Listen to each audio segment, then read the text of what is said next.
L'ancien Premier ministre du Sénégal, Amadou Ba a rompu le silence. Il s'est prononcé sur la journée sans presse lancée ce 3 août 2024 dans son pays. Dans sa sortie, Amadou Ba n'a pas mâché ses mots. Il rappelle aux entreprises de presse l'importance de respecter leurs obligations fiscales, tout en insistant sur le rôle de l'État dans la protection des médias.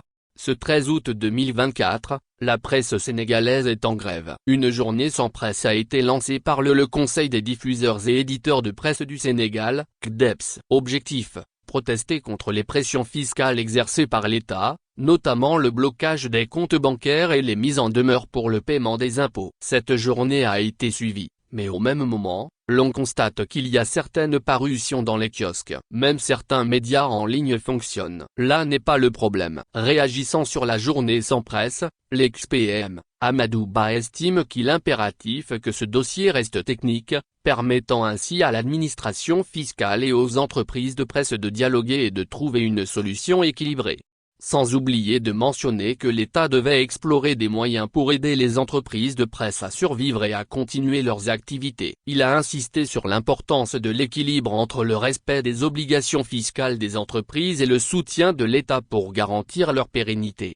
La journée sans presse est consécutive à un certain nombre de mesures récemment mises en œuvre par le nouveau gouvernement ont aggravé la situation déjà précaire des professionnels des médias dans ce pays d'Afrique de l'Ouest. Ces mesures comprennent le gel des comptes bancaires des organisations de médias, la retenue des paiements qui leur sont dus par des entités liées à l'État, la saisie du matériel et la suspension de plusieurs contrats publicitaires.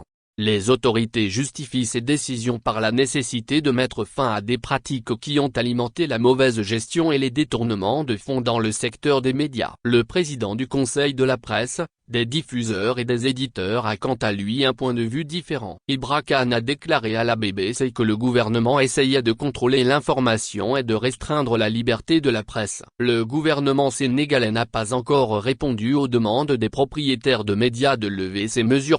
Le Sénégal est l'une des démocraties les plus stables d'Afrique de l'Ouest. Le Sénégal est l'une des démocraties les plus stables d'Afrique de l'Ouest. Cependant, le pays a récemment été secoué par des manifestations en faveur de la démocratie qui ont amené une coalition d'opposition au pouvoir en avril dernier. Les nouvelles autorités ont promis de respecter l'état de droit, mais ont été accusées de restreindre la liberté d'expression.